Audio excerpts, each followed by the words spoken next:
Животниот век во Македонија драстично се намалува. Во Тетовско секојдневно се објавуваат некролози на починати лица, најчесто во третата или четвртата деценија од животот. Од градските православни гробишта тврдат дека е зголемена бројката на погреби, но загрижува податокот дека голем дел од нив не ја надживеале ниту средната доба од животот. Семејствата на упокоените помлади лица велат дека смртта настапила ненадејно или по добиен мозочен удар или од проблеми со крвниот притисок. Низ разговор со домашниве, кога ќе изразиш сочувство, нели секако има контакт, а и потоа кога се доаѓа на гроб, велат дека туку така, од ништо, или немал некоја болест, не бил залегнат покојниот, немал, се случило одеднаш.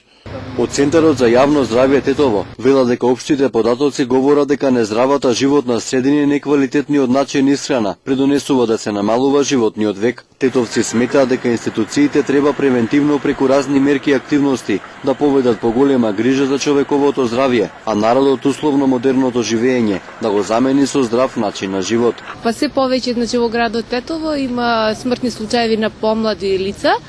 Значи се почесто може да слушнеме. Загаден градот од воздухот може и од тоа. И мало и нездраво се хранимо, све е конзервирано и така.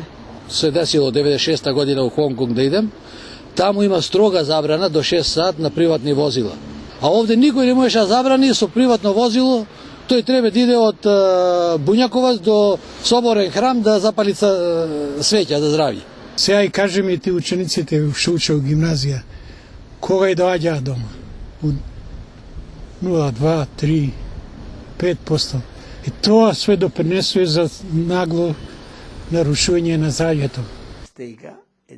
Доктор Методич Преганов вели дека климата и начинот на исхрана се фактори кои влијаат на животниот век, но најголем виновник за прераните смртни случаи е хроничниот стрес со кој се сочува населението во Македонија. Ваквата стресогена состојба е резултат на неквалитетниот начин на живот од аспект на економски стандарди и политички и конфликтни ситуации од разновиден карактер. Стресот постепено го слаби одбранбениот механизам кај човековиот организам, кој потоа станува подложен на разни болести со смртни последици. Тоа во мене прави акумулација на емотивни напливи.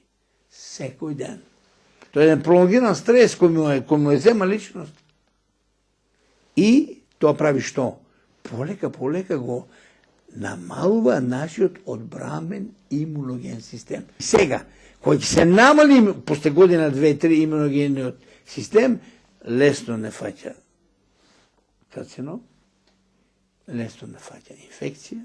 Дека квалитетниот начин на живот е основен услов за долг живот говори и податокот за просечниот животен век во европските држави. За разлика од кај нас, во Франција просечно се живее околу 85 години.